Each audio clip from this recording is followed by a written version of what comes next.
Happy New Year to you all, and welcome back to Efficio's Transforming Public Procurement Microcast series, where we help break down key elements of the new Procurement Act legislation.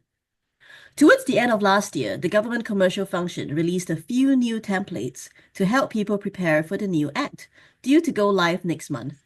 One of these is the new Procurement Specific Questionnaire, or PSQ for short. I'm joined by Jack Jeffries today, a senior manager in our public sector practice. So Jack, what exactly is this new questionnaire and what's its purpose? Well, hi, Yehui, and firstly, Happy New Year to everyone, and thank you for having me on the series. So yes, the procurement specific questionnaire was released late last year. The questionnaire is essentially designed to help contracting authorities receive core supplier information from the central digital platform, record a supplier's responses to additional exclusions and debarment information, and information related to conditions of participation. So for those familiar with the current PCR regulations, it'll essentially replace and fulfill a similar role to the standard selection questionnaire, which is commonly referred to as an SQ. Okay, that makes sense. And so how is it different from the SQ? Yeah, it's a really good question. So one point to note firstly is it's a lot shorter, which I'm sure people will be happy to hear. It's half the length of the current SQ, so 27 pages versus 55. Just a lot more streamlined, firstly.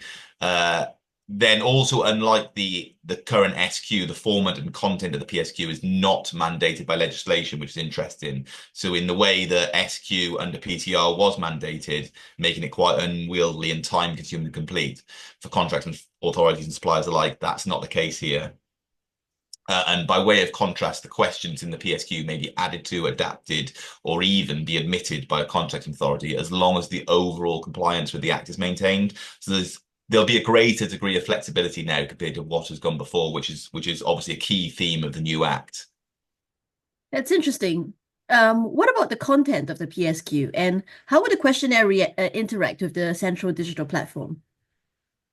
Okay, so the central digital platform, as well as fulfilling the very important role of acting as the sole or central location for the publication of procurement notices by contracting authorities, it'll also be the sole location where suppliers will be able to register and record their own core business details, which they'll then be able to share with a public sector contract authority by generating a share code without having to manually regurgitate it into a PSQ time and time again with each bid response.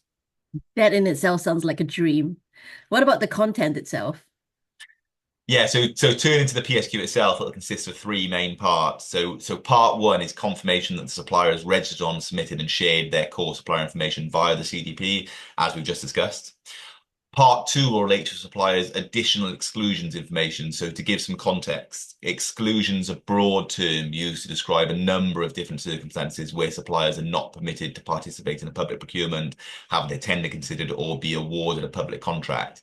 Information to assess an individual supplier's compliance against these grounds will be recorded in this part of the PSQ. And then lastly, part three, questions related to the conditions of participation, effectively the entry rules by which a contracting authority will judge whether a supplier can take part in a procurement competition, will be set here. So these will differ from procurement to procurement and by contracting authority to contracting authority. Thanks, Jack. That was a really helpful summary of the new questionnaire. I hope you enjoyed today's microcast. Please do post any thoughts or questions in the chat and get in touch with Jack or myself for any future topics you might want to hear about. We'll see you next week, particularly as we move closer and closer to go live of the new Act on 24th February.